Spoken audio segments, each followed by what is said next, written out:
C'est quand même incroyable, hein, comment le monde est petit. Il pense exactement à la même chose au même moment. C'est magnifique. Non, tu trouves pas? Faut m'expliquer à un moment donné, elle est où la survie? Parce que je suis désolé, mais tu me parles de survie, tu fais des dates sur la plage, on est plus proche de l'île de la Tentation que de Koh-Lanta, là, hein.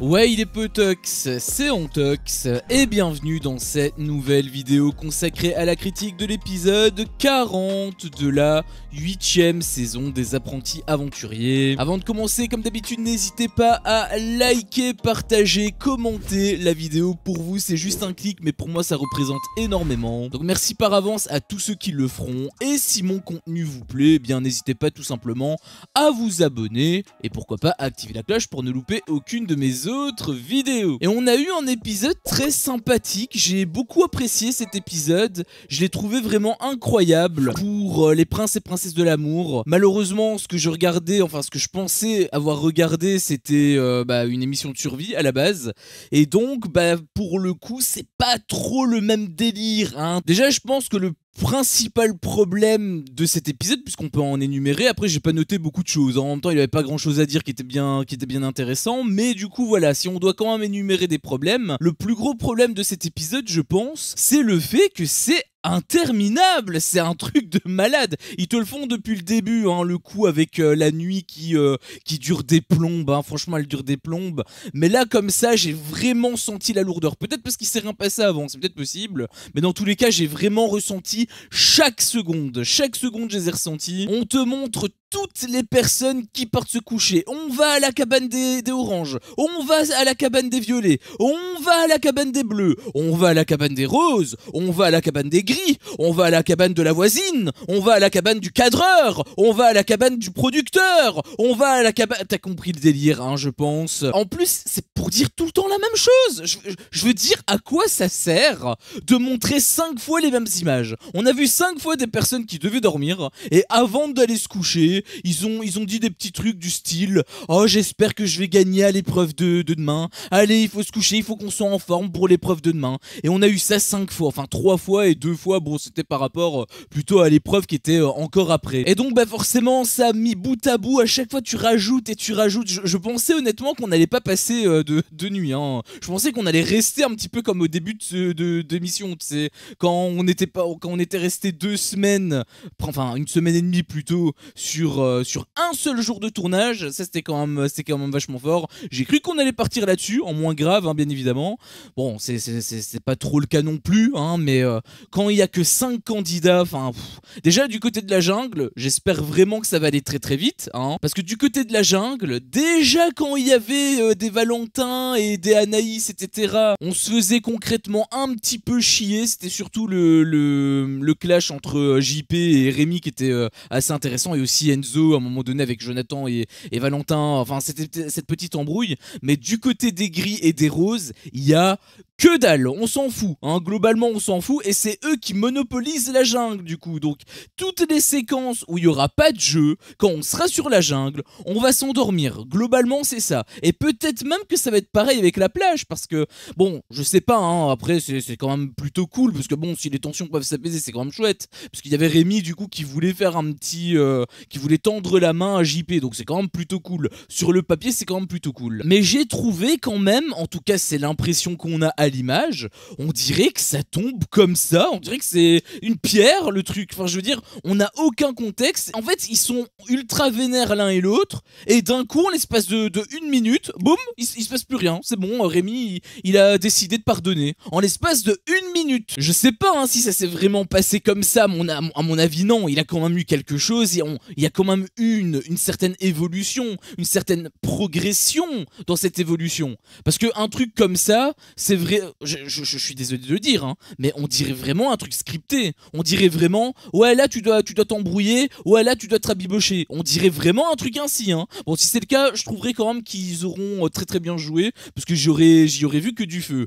Mais quand même, c'est un petit peu du foutage de gueule. Je veux bien qu'il doit avoir une certaine tension, un certain scénario, un certain fil rouge quelque part. Mais ça doit pas être des relations entre les candidats. Et quand bien même ils sont pas intervenus justement sur ces relations, bah c'est extrêmement mal dévoilé. Eux qui aiment en plus te donner des séquences à rallonge, bah peut-être que ce qui aurait été intéressant, c'est de montrer l'évolution psychologique entre les deux justement. Pourquoi est-ce que Rémi d'un coup, il accepte de pardonner? Ça aurait été peut-être plus intéressant de voir ça que de voir des Hilary et Giovanni qui s'endorment exactement comme on a vu 4 fois précédemment en fait. Bon sinon, pour retrouver un petit peu notre calme, n'est-ce pas?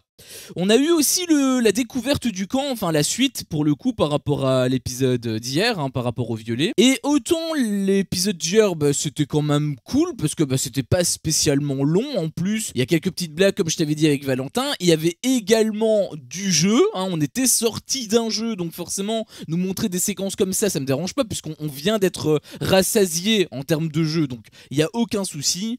Par contre ici c'est nettement plus différent puisque bon bah déjà on n'a pas eu de jeu donc forcément quand tu vois ça bah tu te fais chier en plus c'était le début d'épisode mais tu sentais que t'allais pas avoir le jeu et il fallait carrément s'y attendre. En plus à ajouter à ça le fait que la séquence elle a pas duré 3-4 minutes comme c'était le cas à l'épisode d'hier, non là on est resté bien longtemps, genre je sais pas ça a peut-être duré 10, 15, peut-être même 20 minutes, on peut être sur les 20 minutes il faudrait à un moment donné que je fasse une sorte de graphique et que je calcule le temps de chaque séquence pour voir un petit peu, pour avoir une meilleure vision parce que je suis quand même vachement curieux de voir combien de temps ça a pris exactement mais ça, on est resté plus de 15 minutes. On est resté plus de 15 minutes pour la simple et bonne raison qu'il y a eu le date, il y a eu toute une partie de date entre Valentin et Pearl d'un côté et de l'autre côté Kevin et Moon et Giovanni et Hilary. Et donc on a eu le même truc en simultané. On a eu le même truc, le date, le délire du date,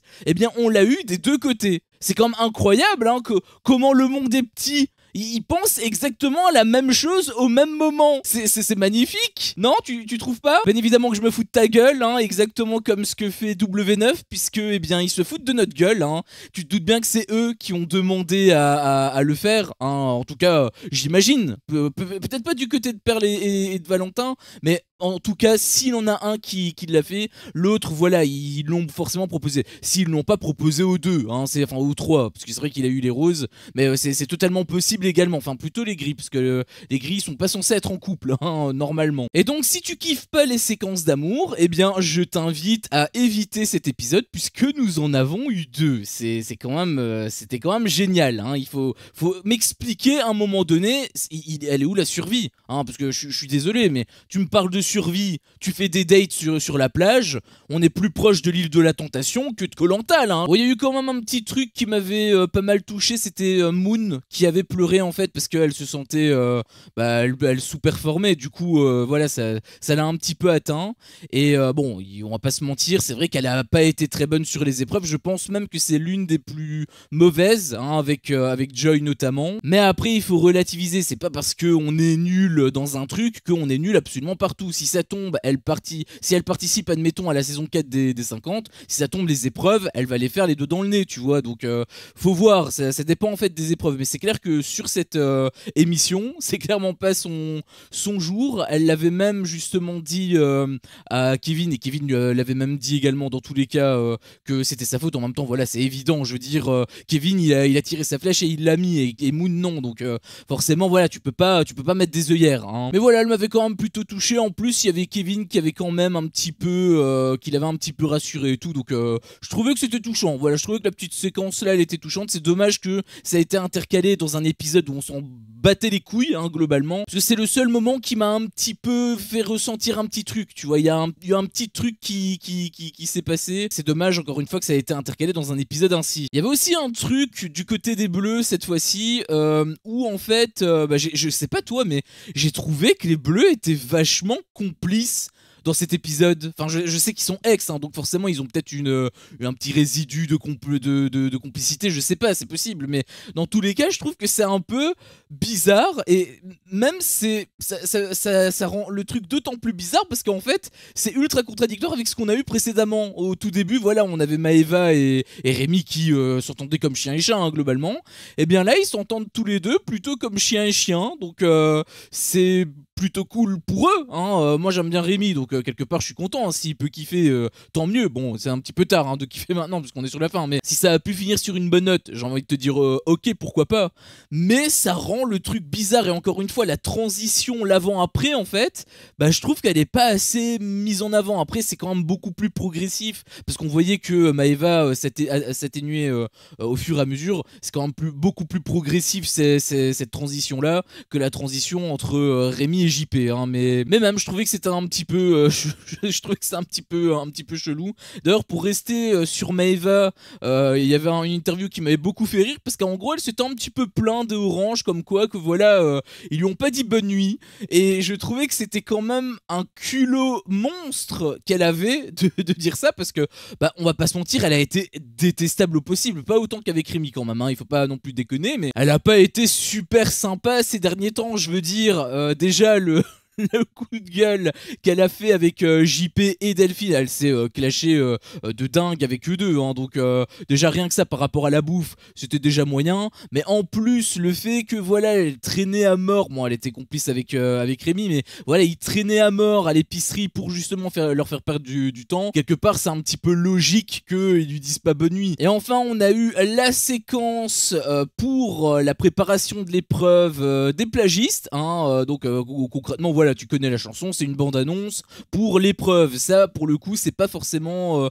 une surprise. Même si, quelque part, je suis quand même vachement déçu parce que bah, c'est l'épisode du vendredi. Enfin, je veux dire, est-ce que, quitte à avoir des épisodes où on s'en bat les couilles, est-ce qu'on pourrait pas avoir un épisode du lundi et un épisode de vendredi chouette? Est-ce que c'est pas possible d'avoir ça? Et tu mets tous les épisodes pourris mardi, mercredi et jeudi. Ce serait quand même vachement mieux pour le ressenti de la semaine, tu vois, parce que là, tu sors avec cet épisode-là, enfin, tu dois attendre tout le week-end pour avoir la suite. Est-ce que t'as envie de voir la suite avec ça? Sachant que le truc là du teaser que je te dis là, avec l'épreuve, c'est pas du tout genre les candidats qui sont sur la plage où Laurent il est en train de parler. Non, non, non. Là, on est seulement sur la préparation.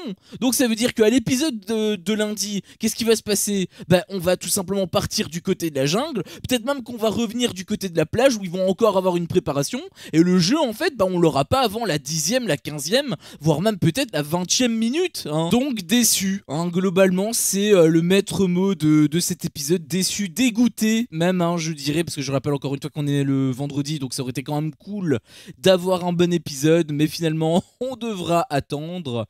Et en plus, comme je te l'avais dit, je sentais un petit peu la couille arriver avec le fait que voilà, il reste encore 10 épisodes, hein. En fait il reste encore 2 semaines, puisqu'en moyenne on a 50 épisodes, donc il a de très très fortes chances qu'on ait encore 10 épisodes. Il me semble même que ça a été confirmé par rapport au teaser de The Power. Peut-être qu'il y avait une date qui avait été qui avait drop par rapport à cette émission. Même si ça n'a pas été confirmé, dans tous les cas, il y a de très fortes chances que ce soit une émission de 50 épisodes. Donc il resterait encore théoriquement 10 épisodes.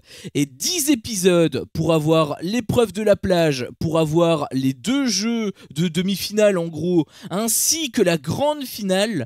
4 jeux en 10 épisodes. Je te laisse imaginer les longueurs qu'on va avoir sur les épisodes bouche-trou. Alors là, je peux t'assurer que les épisodes bouche-trou, mais ça va être un délice, ça va fondre dans la bouche, vraiment. Je t'avais déjà dit en plus, hein, je sais plus quel épisode, que la semaine prochaine, elle a l'air de puer, mais vraiment la merde. Et je pense que globalement, on va aller se défenestrer, hein. Globalement, on va regarder la gueule de la semaine prochaine et on va probablement rompiche pendant une semaine, hein. Après, peut-être qu'on aura quand même un jeu, peut-être qu'on en aura 2, mais je m'attends même pas à en avoir 3, pour être honnête avec toi. Je m'attends même pas à en avoir 3. Et j'ose même pas imaginer lors de la dernière semaine comment est-ce que ça va se passer.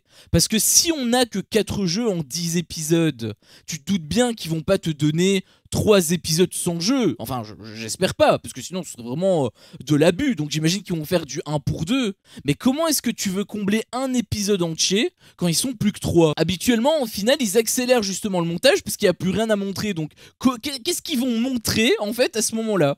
Ou alors ils vont vraiment bombarder de contenu en te mettant des longueurs interminables, en te mettant 3 épisodes de suite genre sans jeu ou des trucs ainsi, par rapport à la demi-finale, pour justement pouvoir compenser le manque de matière en finale. Je sais pas comment ça va se passer hein, ces 2 prochaines semaines en réalité, mais vraiment j'ai peur, vraiment j'ai très peur. Va falloir préparer la couette parce qu'à mon avis ça risque de piquer un petit peu, ouais. Enfin bref, sur ce, c'était mon avis sur cet épisode. Si mon contenu te plaît, fais-le moi savoir en me laissant un énorme pouce bleu. À chaque fois que je vois ça, je vois que mon contenu plaît, et donc moi ça me motive à continuer. Si t'es pas encore un peu tox, qu'est-ce que tu attends pour me défoncer ce gros bouton rouge? N'hésite pas à activer la cloche pour ne rien louper, et je te dis à la prochaine pour une prochaine vidéo. Ciao.